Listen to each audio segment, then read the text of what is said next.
Hey everybody, it's Mark again, and a lot of times you'll see me in the same shirt, and that's because if I feel like doing another video, I go ahead and do another video the same day, and so I'm still supporting Seth Linkfelter's shirt, and this is on the George Kuehl, the 1880 Alexander Flieg clock that I showed you a few times, but anyway, Seth designed this shirt for me, and so if you want, he can design shirts for you.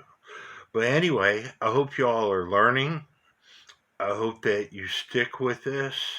I hope that you're learning how to repair your own clocks, and that I'm doing a good job in explaining everything.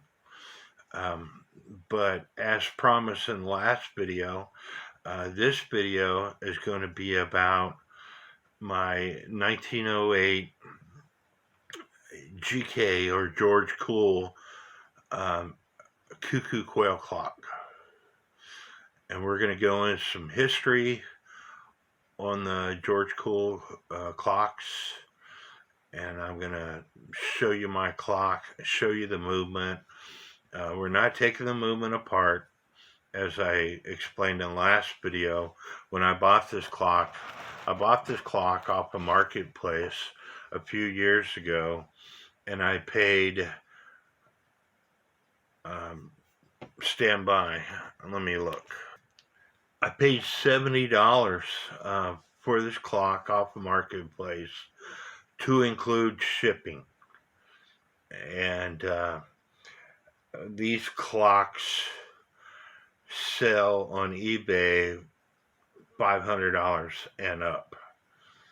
I did have Steve Fowler do some wood repair for me, and so anyway, kick back, grab something to eat, grab something to drink, grab a cigarette, and let's learn things. These are pictures of the clock when I got it.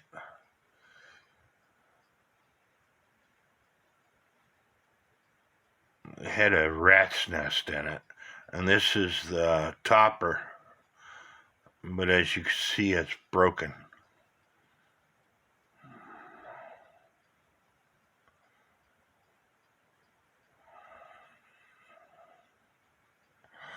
Missing lots of parts.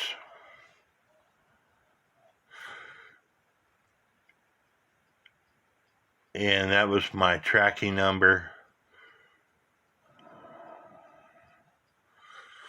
There's the bellows. This is the clock after Steve Fowler fixed it for me.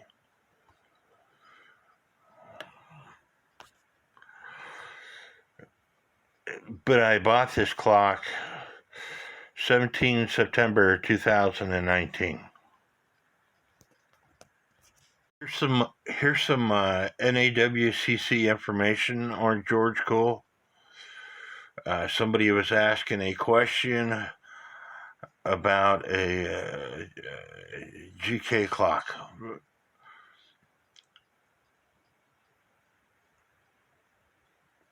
This is John Hubby, Senior Administrator. The George Kuehl Company of Chicago, Illinois was initially an importer of clocks from Germany to the U.S. in the early 1900s. They started a manufacturing operation for blackboard-style clocks, including Cuckoos, about 1908, that operated into the 1920s. They were a major importer of the U.S. of all kind of clocks from Germany, including 400A, Gustav Becker, Kenzel, others, mantle clocks, wall clocks, etc. In 1908 and earlier, generally, you will find made in Germany for Kuehl Clock Company, Chicago, written on the dial just outside the minute ring at 6. After 1908 and into the late 1920s, you will find KCC, Germany, written in the same location.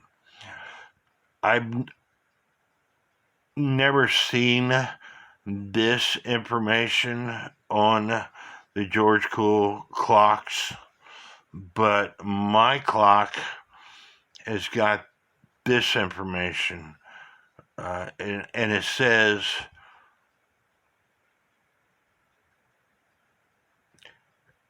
1908 and earlier, keyword earlier, made in Germany for Kuehl Clock Company, Chicago.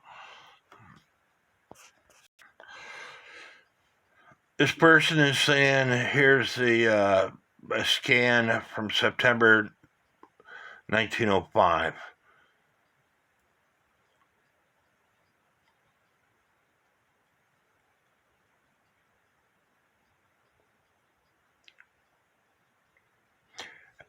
From all the information that I found, and I researched a lot, they started in 1908. But again, John Hubby is replying to the guy about the 1905 ad.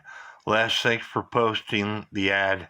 Based on that, it appears they may have been making the Black Forest clocks earlier than 1908, as I have found from other sources. I'll need to dig more. Now, a lot of people, to include the book that I mentioned earlier, Carl Kochman's The Black Forest Cuckoo Clock, believe that GK is for Grubner Kuener.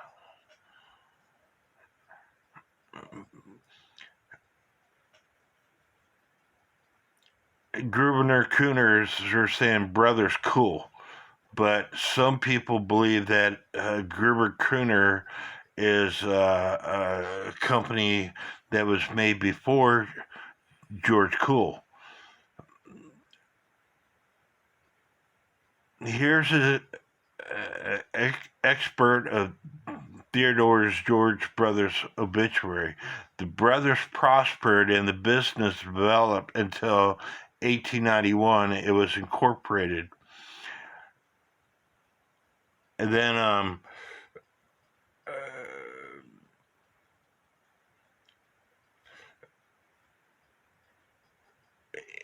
the Gerbert Kuener, that company started later than George Kuehl. And here is here's what I was talking about earlier. Gerbert Kuener, by the way, was founded in 1926 and used different logos. And so this book has got a few errors as mentioned by the NAWCC, and there's a plate in this book that they say is a Gerbert Kuener, but it's not. It's George Kuehl. But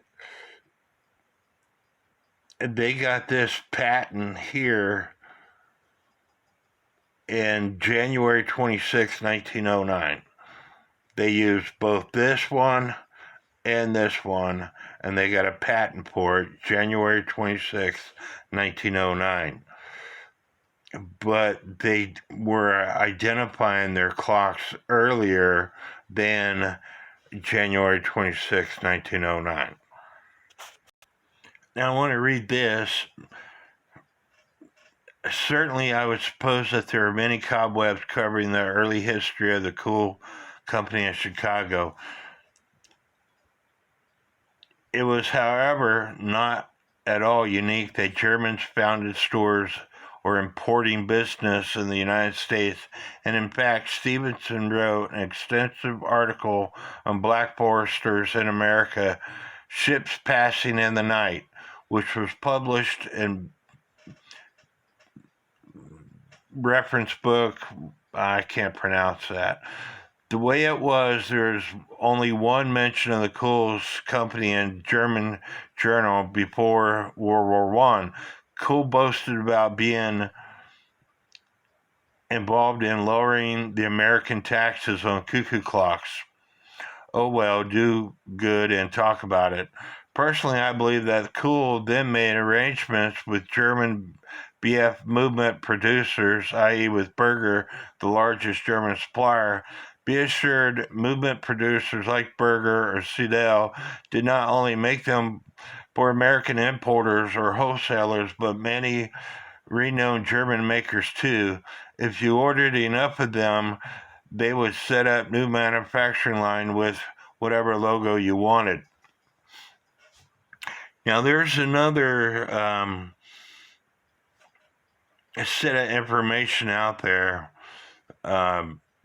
where it says that because of duty tax, George Kuehl company would have their German friends take apart clocks in Germany, ship them to the United States, where George Kuehl and company would put them back together.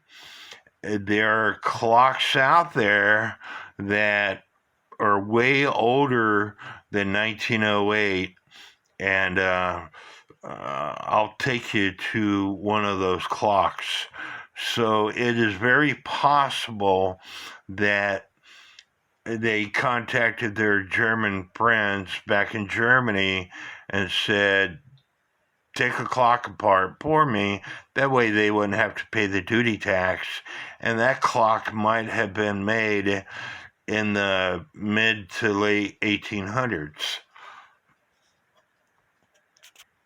And this is on that same thread of the NAWCC where it talks about Karl Kochman's book that I just showed you. And underneath it, it says, unfortunately, we have found that Kochman books contains errors. Kuhner was not in business until the mid 1920s.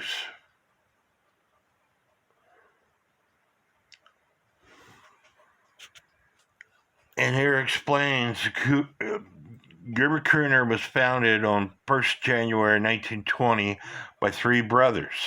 The firm was in Schonach and held various patents concerning the manufacturing of cuckoo clocks. The company closed in 2000. However, in an advertisement in the year 1938, the firm claimed to have been established in 1876, which may indicate the president of Gerbert Kuhner was this person, as that company was indeed founded in 1876, though a very little is known about it, and last mention of it was in 1889. On the other hand, it is also possible that Gerbert Kuhner thought it would look good to have an earlier date on their letterhead and simply adopted Gregor Kuhner, who is likely a relative.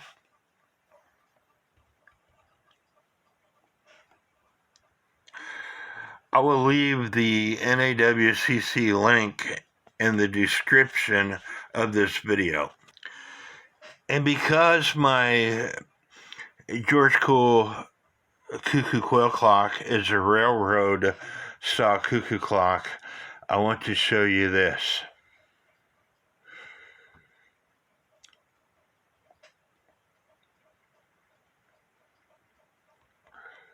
This person right here is the one that developed the railroad cuckoo clocks, that started the railroad cuckoo clocks, and this is why.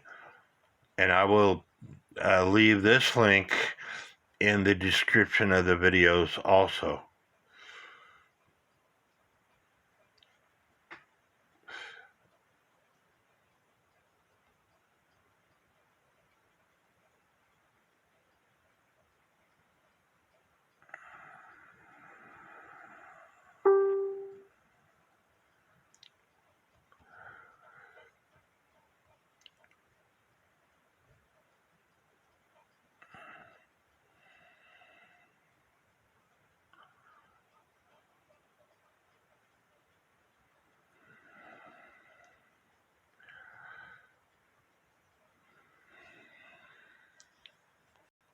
And this is what I was looking for. As a German architect and university professor, he designed for a cuckoo clock now known as the Bahnhosel or train station style, was the first to be mass-produced and to help make the clocks popular outside of Germany. Now this is a video of one of my group members. The clock belongs to Michael, Georgia. And this is a George Kuehl clock, and he talks all about it. Hi, Mark. So you asked me to do a video. I figured I'd just do a live video. See who you can now add up to 3 guys. See your broadcast. Okay. Anyway, here's the George Kuehl clock, and just for scale, here's a regular water bottle.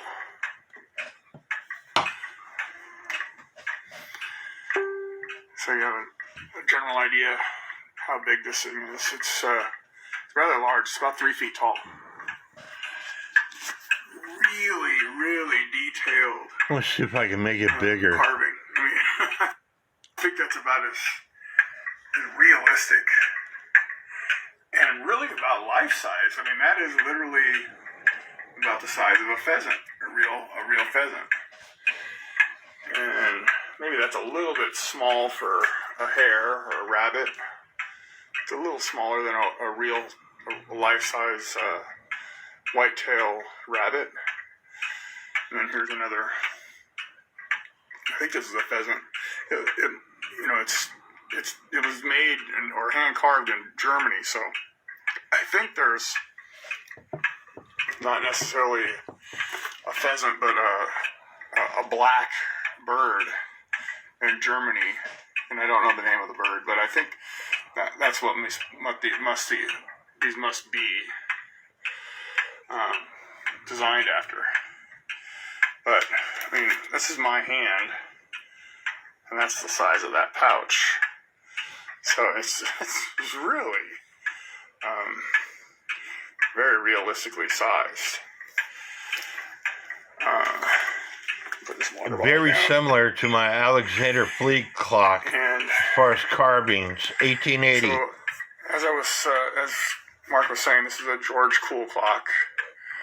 From what I understand, at the time when these were being brought over from Europe, from Germany anyway, I guess there was an embargo on anything other than American clocks. So if you were, for instance, sending a clock from Europe to America as a complete and whole clock, they would have taxed you very heavily.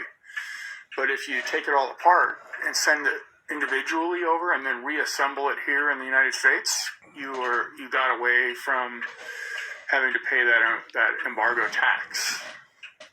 And so that's what George Kuehl did. So these are German-made clocks, but they were assembled here in the United States. In fact, in Chicago, I believe. So I think that's what he was best known for doing that. And and this one has 3 weights. Let's see, there's the 3rd weight down there. And then it has these 2 doors. So let's see what it sounds like. And then it has a music box, as Mark was saying, and that music box actually cycles through 5 different songs. I think it's 4 different songs he later found. And then it has a goose, which is the oddest thing.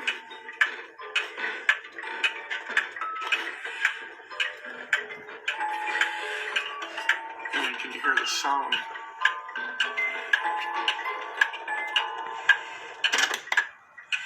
Now, if I move this, this is a real bone. The hands and the numbers are bone. We'll play a different song.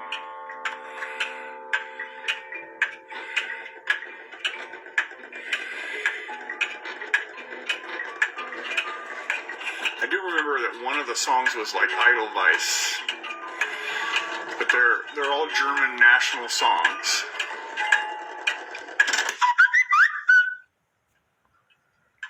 Manufacturer. They didn't know anything I about don't the want clock at all. to play it all, but I want to play an interesting they're all like part German national songs of where he got there's a this label on clock. the back of the 1910 or 1915 or something like that is when this was brought over.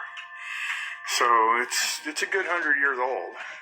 It's older than that. Backstory on how I acquired the clock, I got it off of a Craigslist ad, and I just happened to stumble across the ad selling the clock, and then I just thought that the people that were selling the clock weren't doing a terribly great job of documenting or, giving you any reasoning as to how they were valuing the clock, or, because they didn't know the manufacturer. They didn't know anything about the clock at all. And there isn't anywhere on the clock where it says the name of the manufacturer until you get to you open up the back end of it, and then you can see the GK stamped on the brass plate of the clock. So that's the only acknowledgement as to who made the clock is actually on the movement. So it was a little difficult figuring it out what the value of the clock was. So initially, I just thought it was. It's a big clock. It's 3 feet tall and 2 feet wide. It's a big. There's just a regular normal window next to it. So it's a giant clock. And the story behind it is that the gentleman that acquired the clock did some home repairs. Specifically, he was repairing the roof of a house in a town or a city here called Larchmont. I live in Los Angeles. So Larchmont in the 20s was the Beverly Hills of the area before there really was a Beverly Hills. So Larchmont is where the really fabulous homes were, but it was during the Great Depression, and the family was running short on money but had a leak in their roof, hired this guy to repair the roof. He did the repair, but then the family didn't have money to pay him for the repair, and he took this clock as a deposit or as collateral to eventually get paid for his work, and I guess the family never paid him. So it became his clock. Now his wife, again, this is the 1920s, his wife said, "Oh, what a hideous, ugly thing. I don't want this in my house."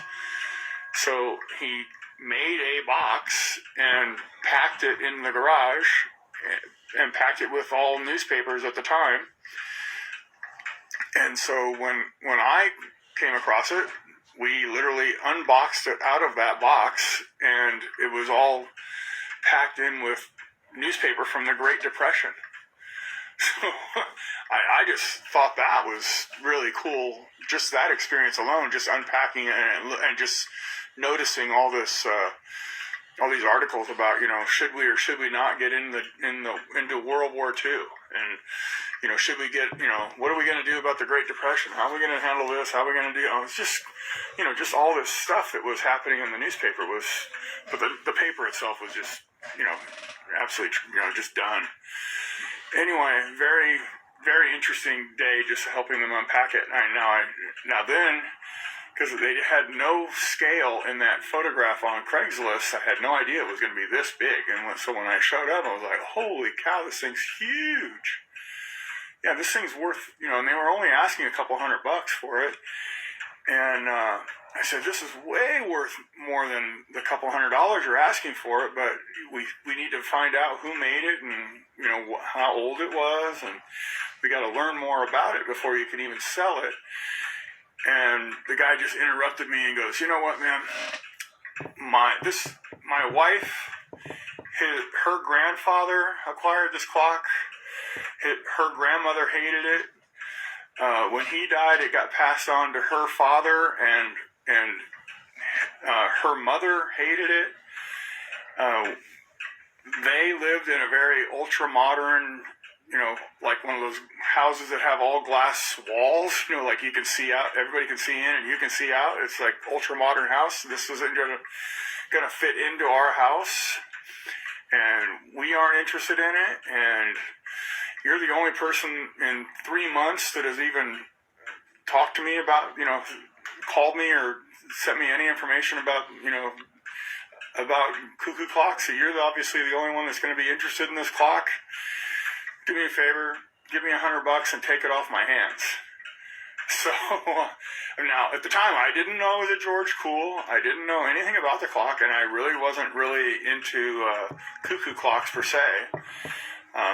So I didn't know, and I didn't know, what was wrong with it, what was going to need to be repaired, or any, how it was going to get, how expensive it was going to be to repair this, or what it needed at all.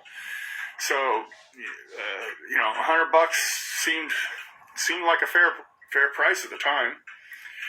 Now, we threw it back in that homemade box, and I was a little busy with work, so I wasn't going to do the repair myself, and I figured I'd take it to my clock shop guy, the guy that actually was teaching me how to repair clocks, and I showed it to him, and as soon as I started pulling it out of the crate, he goes, "You know what? I'll give you $5,000 for it right now."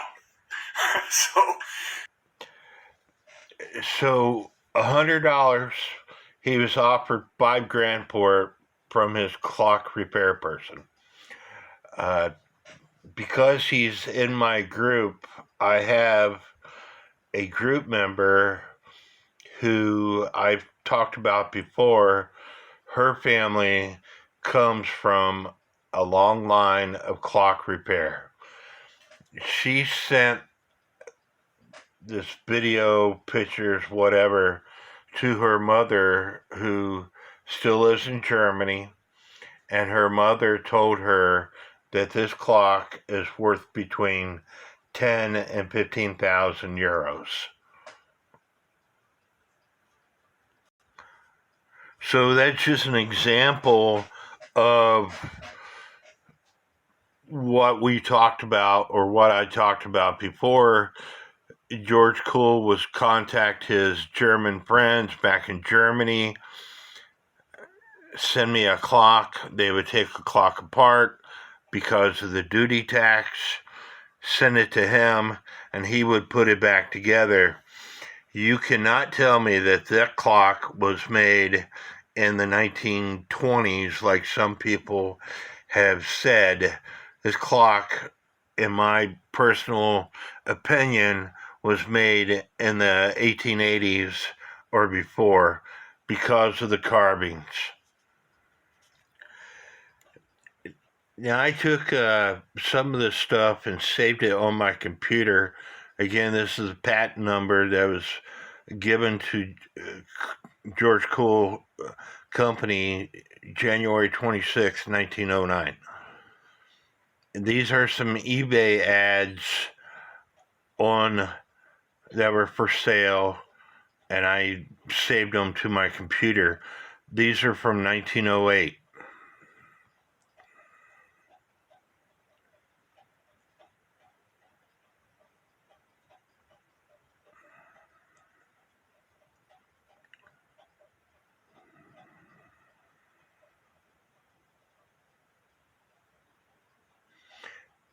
These ads are from 1910.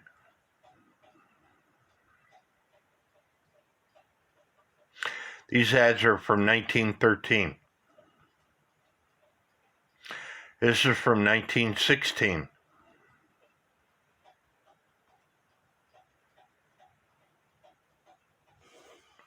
And so, getting back to the 1908 ads,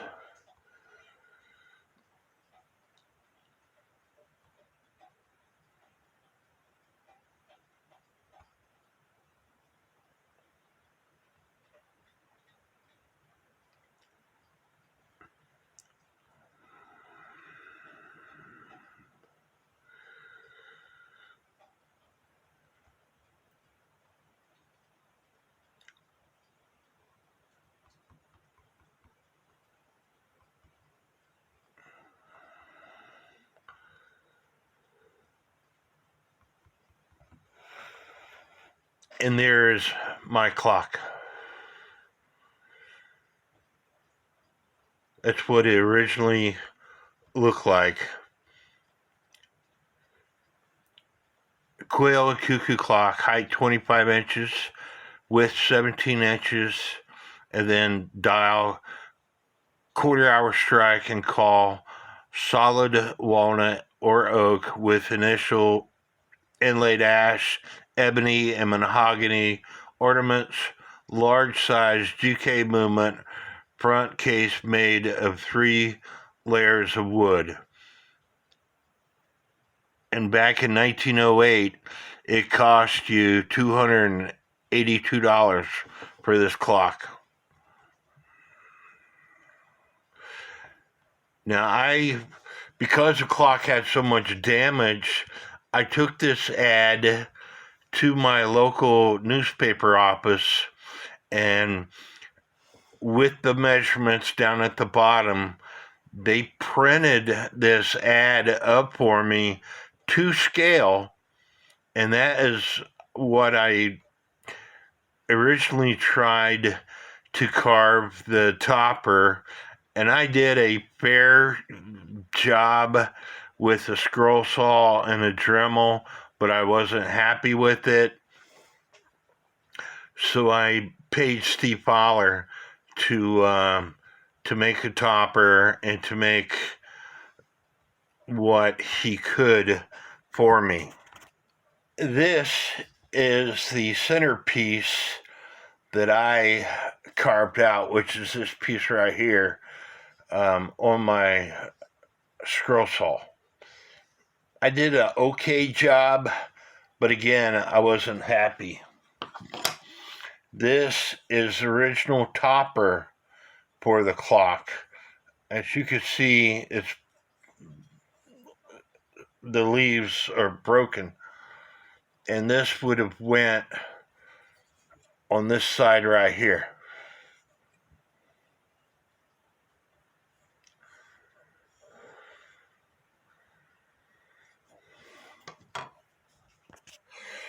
This is the original section for this right here, but as you can see, it is broken.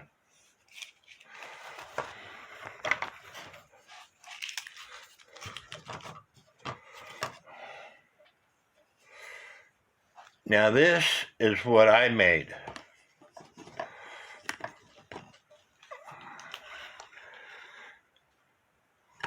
But I used my Dremel to try to make it look good. It looks okay, and I might use this later on another clock.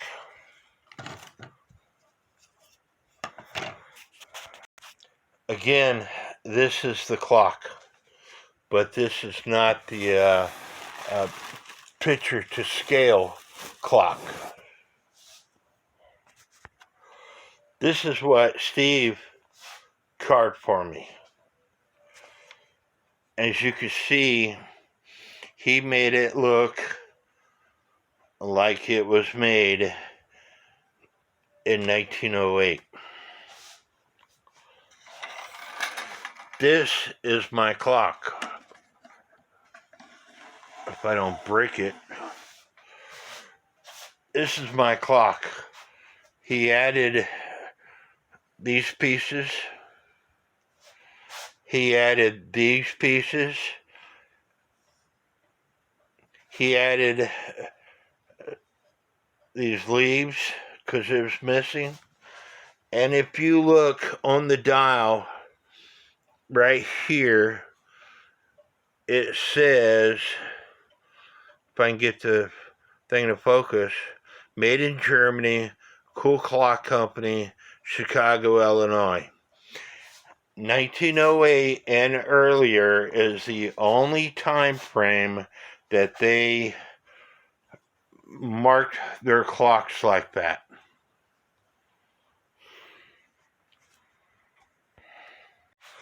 Now the clock is supposed to have that fancy trim around it, but it didn't come with it.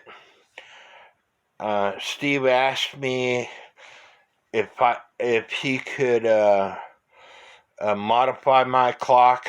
I gave him the okay. So because I would have to purchase another antique clock just to steal that fancy trim. So instead of me doing that, I gave him the okay to do what he did here. And so it looks good enough for me. Now this is the gong for this antique clock. As you can see, it has two gongs. The Herbert Cuckoo quail clock that I worked on recently and sold, it only had one gong. The older Cuckoo quail clocks have got two gongs. Now here's the movement, and it's been since 2021 or 2000, I forget when I bought this clock. But these are original pipes, original bellows.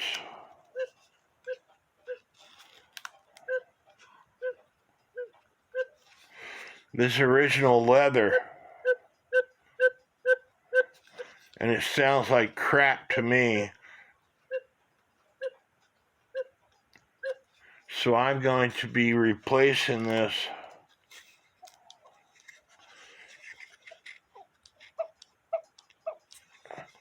with Tyvek's material.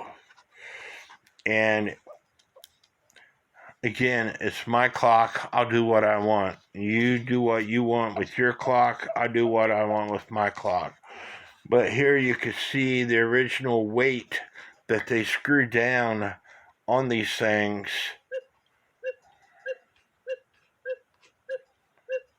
to do. And I got some other parts here. I don't know, I don't think, but these are all I could find. This being a quail bellow, and I'll blow into it.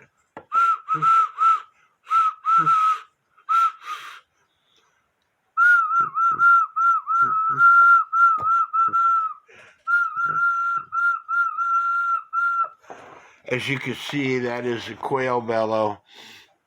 It's shorter. And so, but I think it's broken.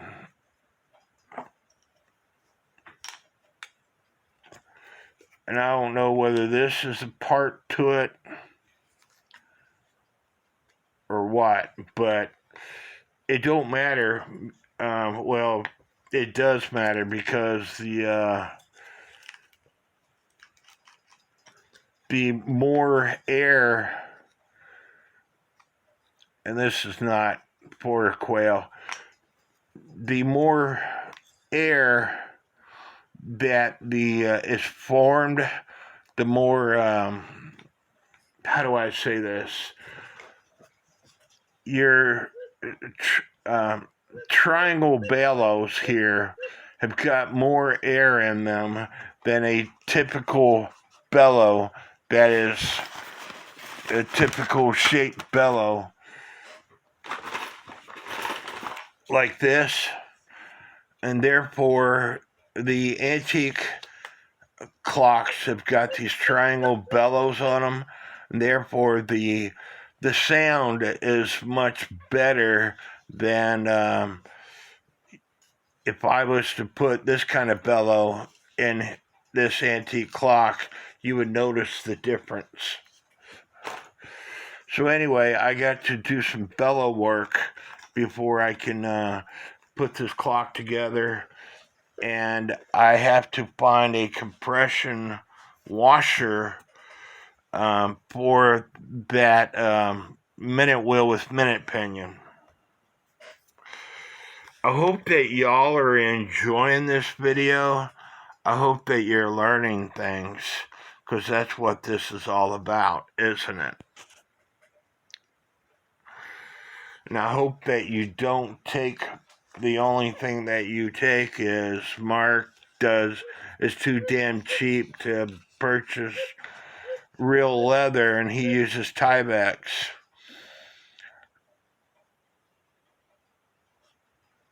I got Tyvek on hand. I don't have leather on hand. I want to work on this clock.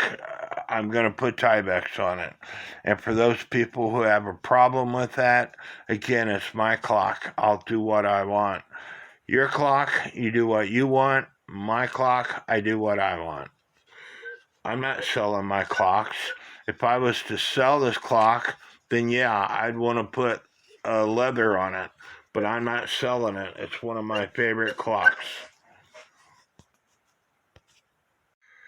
Now here's the movement for that Cuckoo coil clock. And when I trip this lever right here,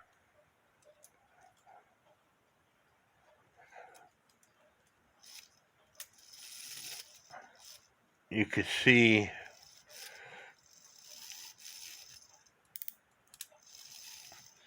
the quail doing this thing.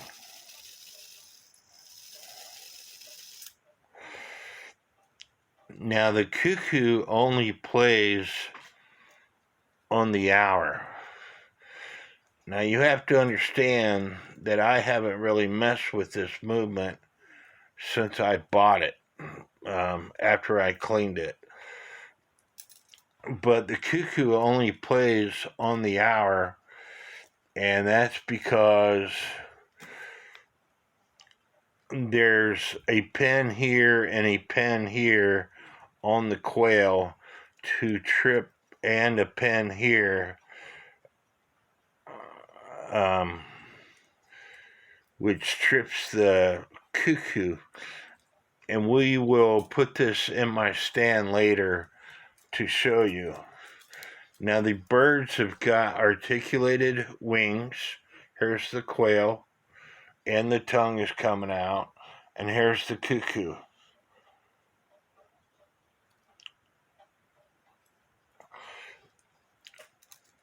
Now I'm going to have to find the compression washer for this minute wheel with minute pinion, because that is what controls the hands, and I don't have hands for this clock.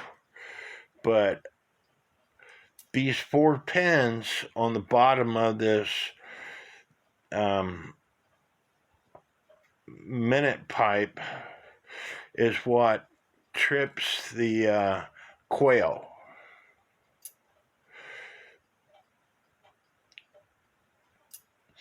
And in this case, if the quail is not tripping on the hour, you would adjust it by spreading this lever here open or closing it, because these pins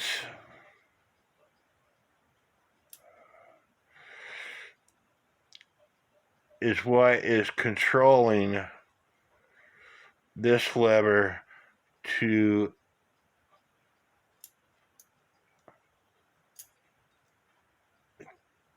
activate everything else.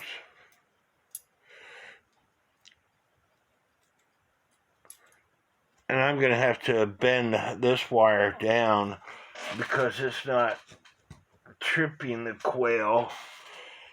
It's too far away.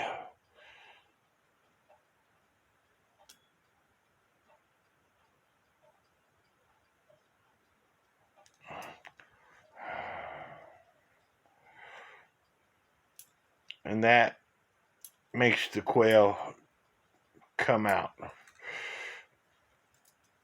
Now, over here on this side, you got your Cuckoo. And again, when I put this thing in my stand, we'll go over the movement more. And I believe that these are true brass chains. We'll find out when I get my this magnetic screwdriver. This flashlight is a magnetic end on it.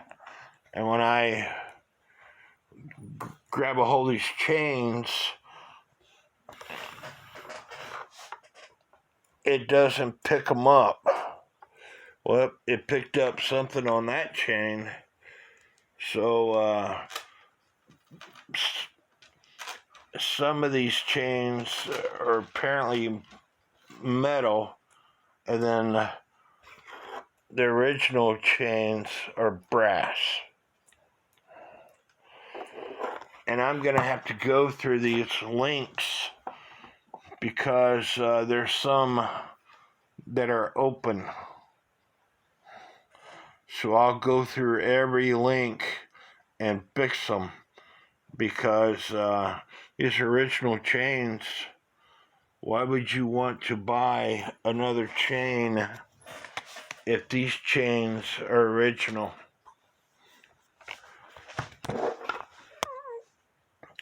And here's the hour wheel.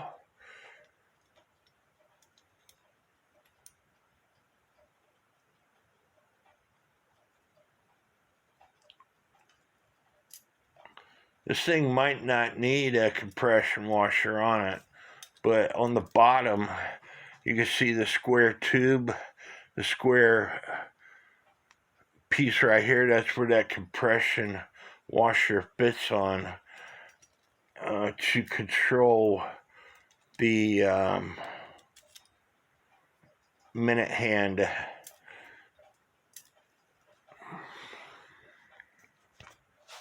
I was going to show you how to do bellow repair on one of these bellows, but this is the stuff that I get from eBay. I cut it in half lengthways. It comes 3 inches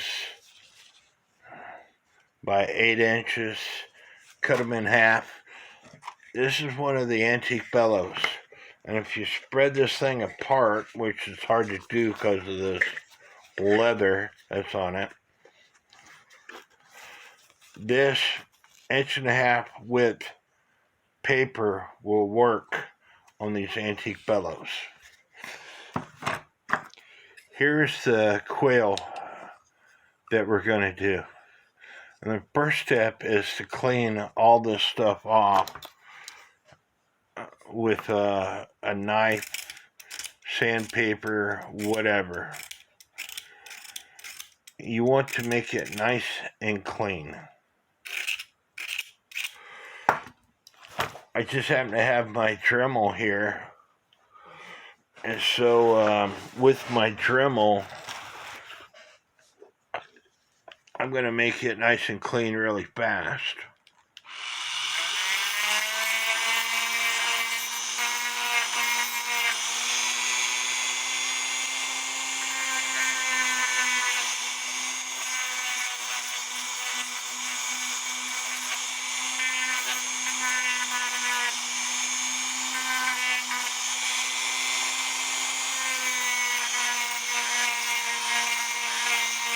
My Dremel's got a sanding disc on it.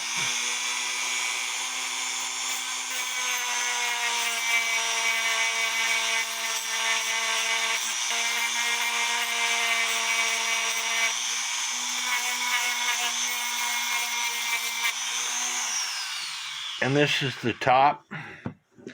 Now we have to do the bottom, which is a little bit harder to do because it's glued to the base.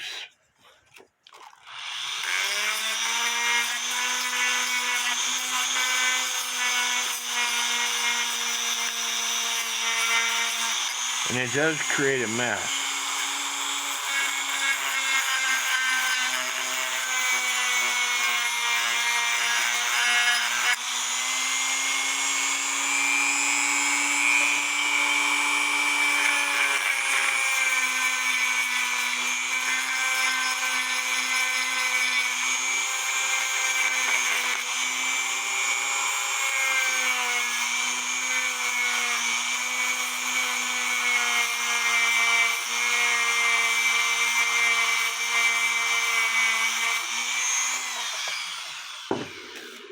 And you want to keep it nice and flat.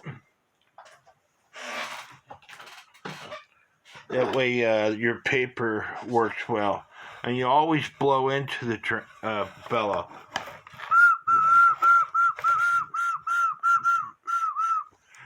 That way you know it works. And I got a video out there explains how these things are made. And if it doesn't, when you blow into there, if you don't hear a sound, more than likely this reed is out of position.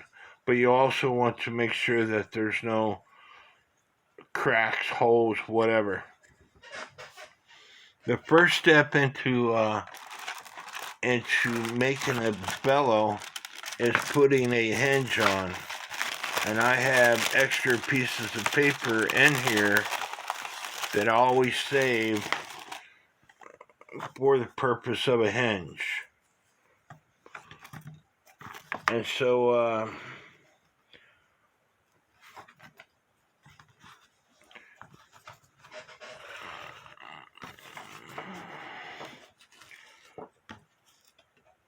I'm going to use the top as my template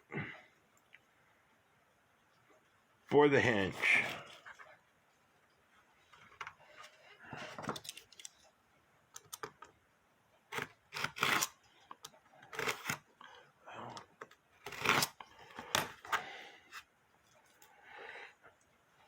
See, that applies perfectly. Okay, but you have to make sure that you put it on right, because this is angled on one side. If I put it over here,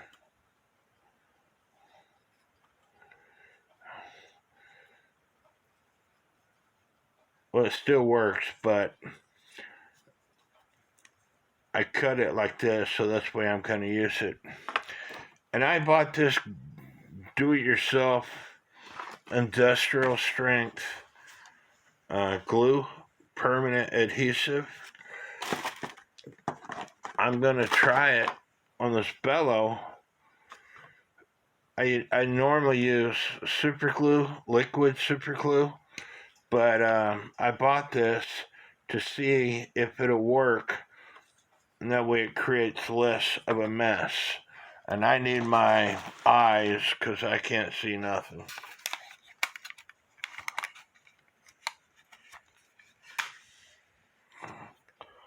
And so putting some glue onto the wood and then putting the hinge on,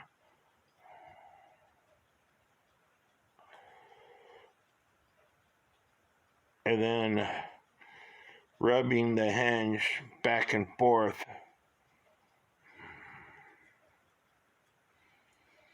to get it to stick down.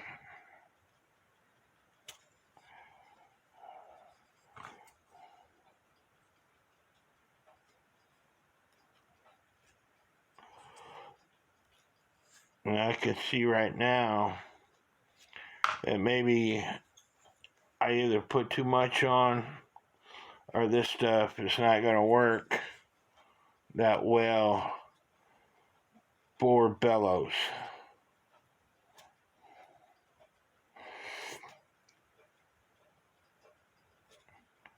Because I like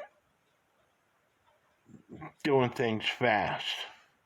Contact cement works, but it takes a while for it to dry, and I like doing things fast.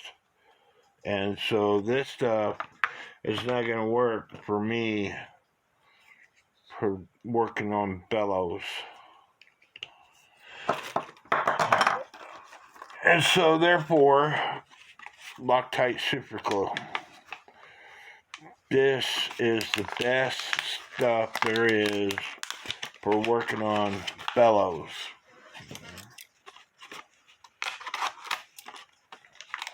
Now, there has been one set of bellows that I've done where Loctite super glue did not work. I had to use the super gel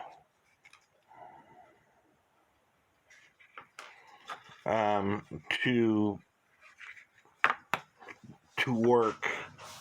And because I put that glue down, I'm going to clean it off with my Dremel.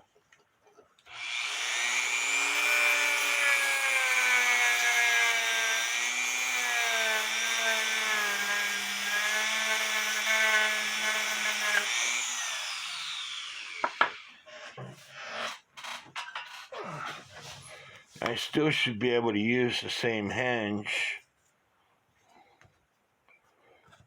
I just I'm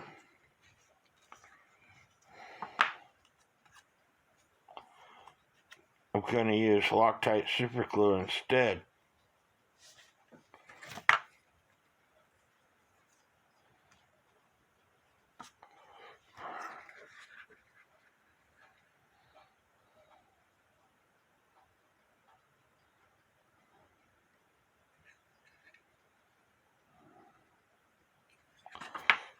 I think you got to pierce it. There we go, Mark. You got to pierce that hole for it to work.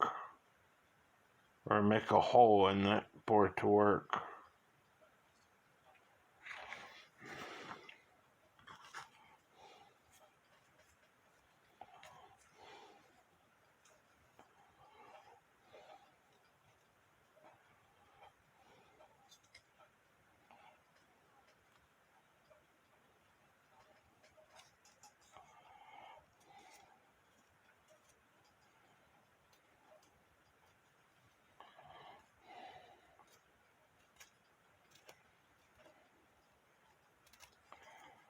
Ta-da! That's why I like using Loctite super glue. It works fast. I'm not going to glue this all the way on top. Well, actually I can. Well, but I'm not going to. I'm just going to glue it up to here because there's original paper on there, even though you don't see it that well. I'm just going to glue it up to here and then cut the rest off.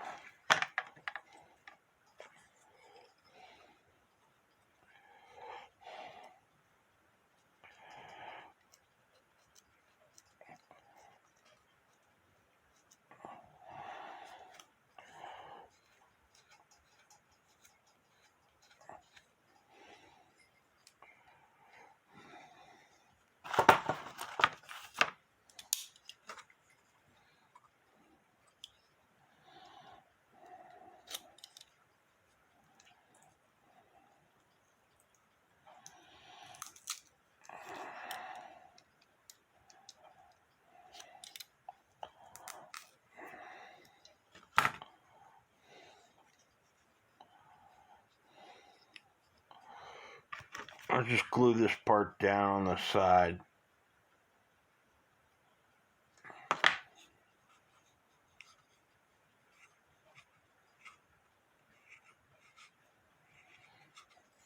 So basically, we have a hinge.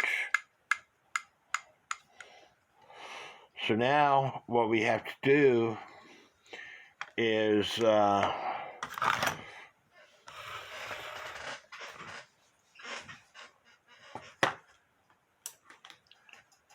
find out how much paper we're going to need. So what I do is put it down onto the paper and then find where I want to bend it over, and I think I want it right there. And then when I bind the section I want, I mark the other side of the paper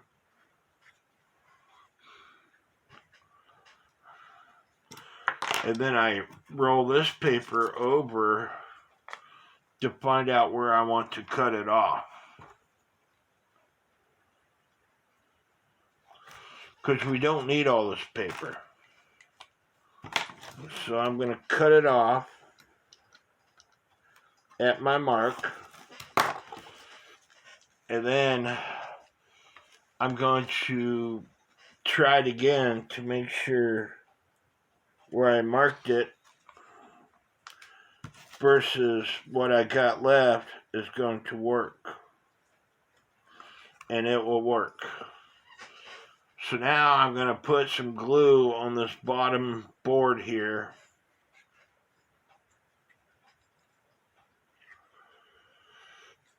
And glue the very bottom board to the paper.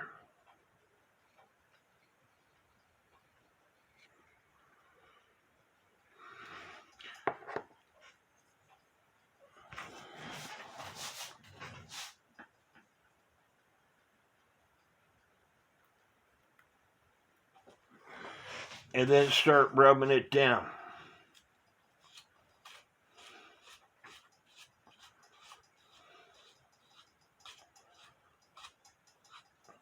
And then I'm going to glue the top section. But with these triangular bellows, you want to kind of figure out where they're going to go. So I put the bellow together and I folded it over and I marked where I'm going to put the top section of the bellow. And it only needs to go on the bottom half of this top board.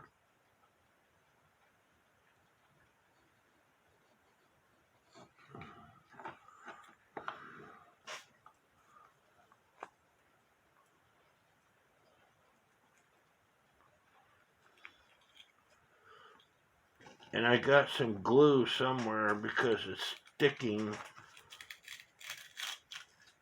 to my plywood that I have stuck down.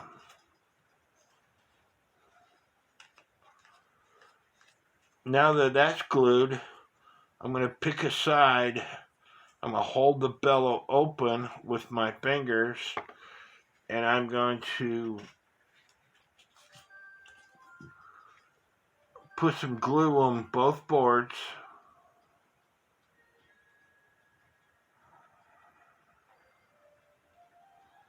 All the way down.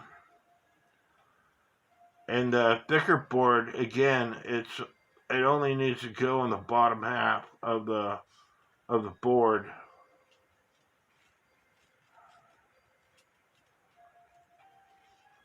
Making sure that you got glue in the very first part of the bellow that you glued on. Holding the two apart with my fingers, pulling the paper back straight, and then start rubbing it down. Now there's directions that come with these bellows. The directions are confusing to me, and the way I'm doing it is the most simplest way to do it. Now I'm doing the other side, putting glue on the boards.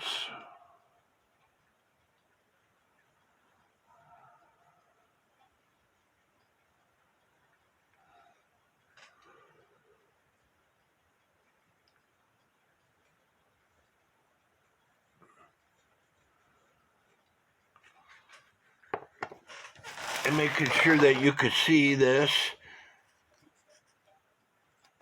Separating the bellow, pulling the paper straight back, and then start rubbing the paper in onto the boards.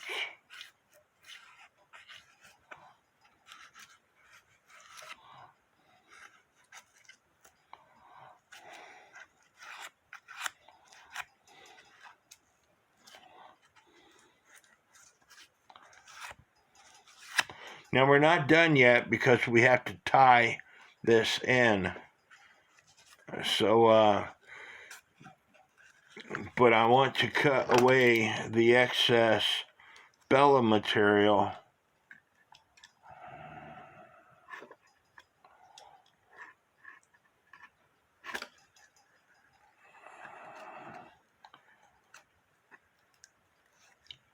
as much as I can.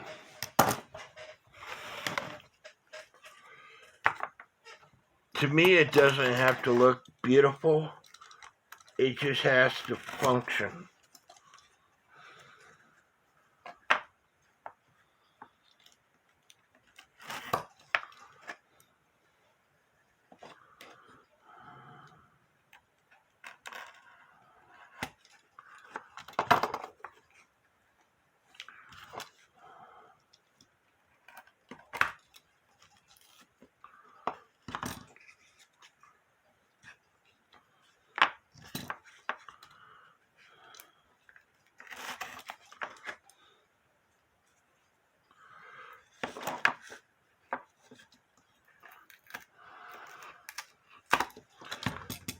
And I might have just broke the bellow apart. I just pulled it off the top of the board, but we'll glue it down later. I want to finish putting the bellow on. You know, this thing is 130 years old or more, and so it's fragile.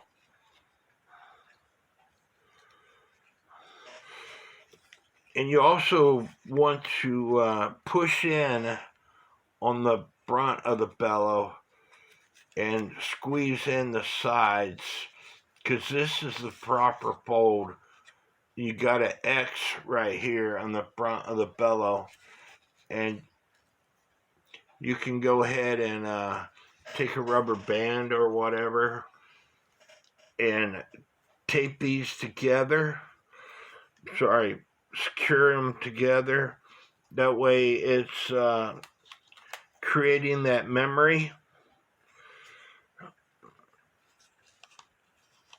while you are cutting the rest of the bellow material off.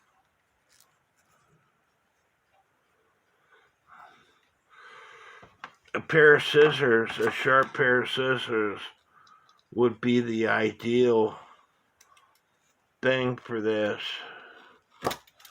But I don't have a sharp pair of scissors, and that's why I'm using this knife.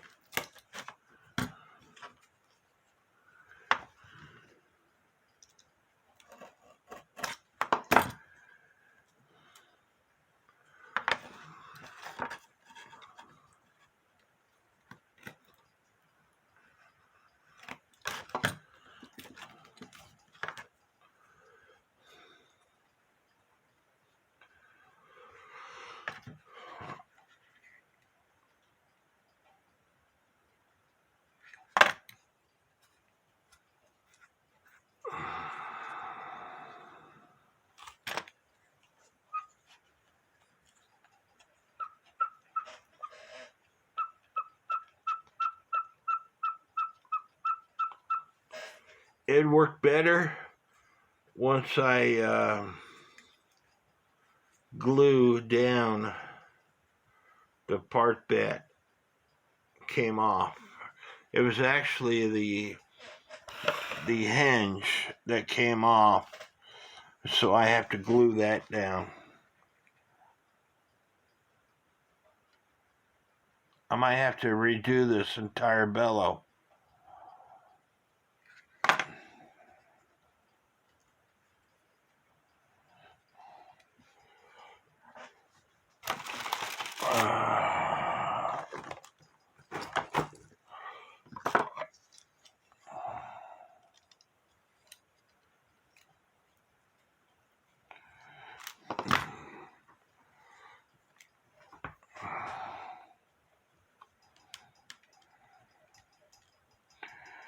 trying to find something to rub it down to hopefully get it to stick.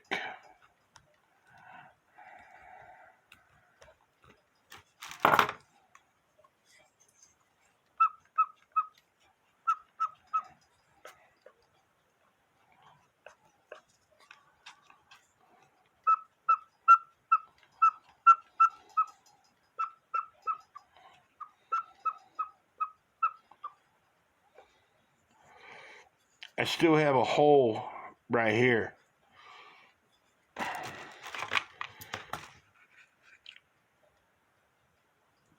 It's possible that I didn't clean it off enough when I cleaned it off.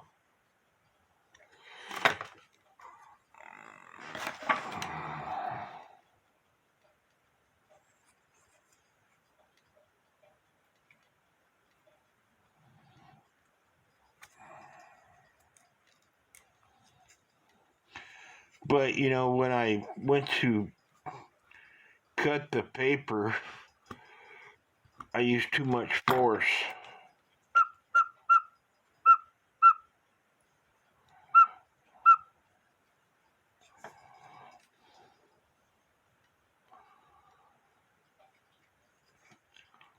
And like I said, I might have to redo this entire bellow.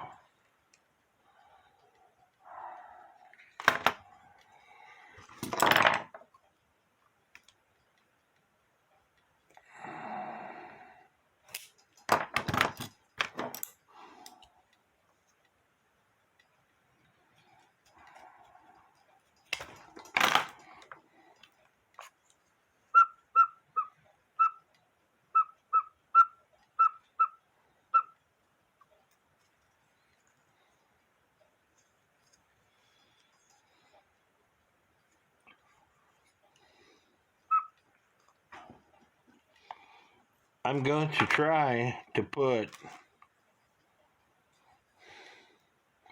a repair section right here.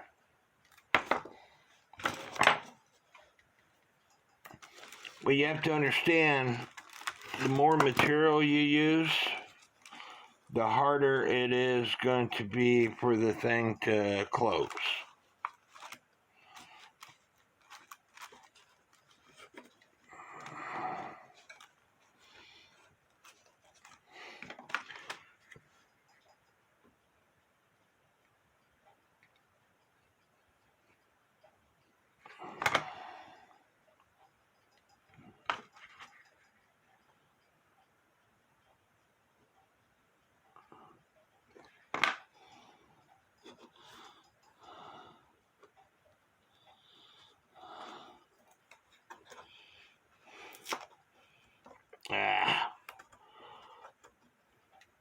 I'm just wasting my time. I ripped it again.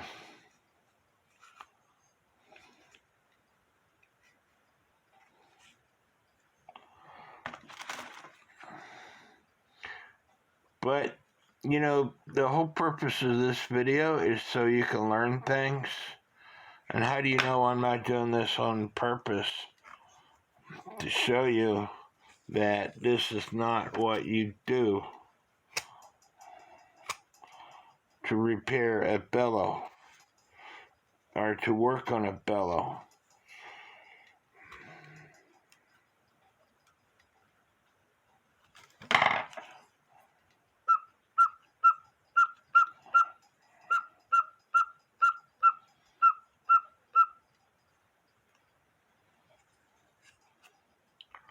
If it had a weight,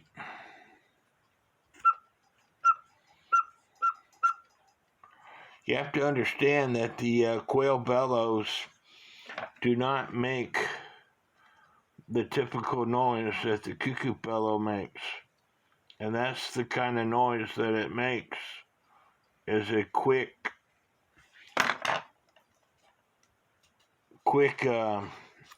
chirping noise, I guess you would say it.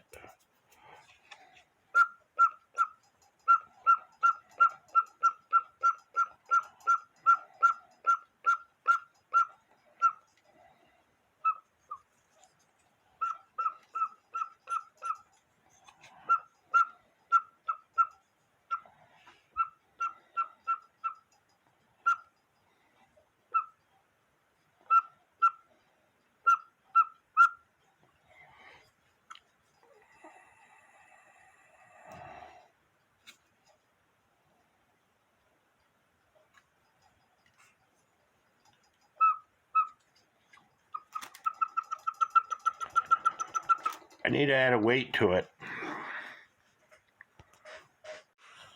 Here I have the high note lift bellow done.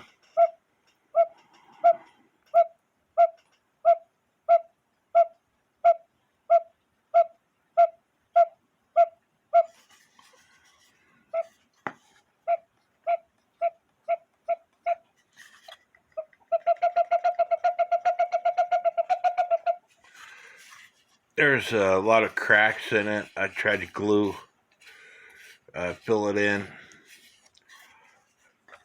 And the leather that came off of it was really old and brittle. Didn't want to move that much. The Tyvek paper works just fine.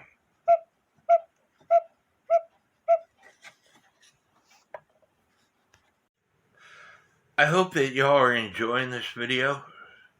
I'm over an hour again on this video, so we're going to have to do a part 2. But stick around for the next section, and we're going to show the movement in the clock up and running. But I hope y'all are enjoying this video. If you are enjoying this video, please hit the subscribe button, because it's free to do so. It doesn't cost you a dime. And leave me some comments. Hit the notification bell. Once you hit the notification bell, you'll get notified whenever I have a new video that I posted. But until next time, part 2 with the GK clock. May God bless each and every one of you.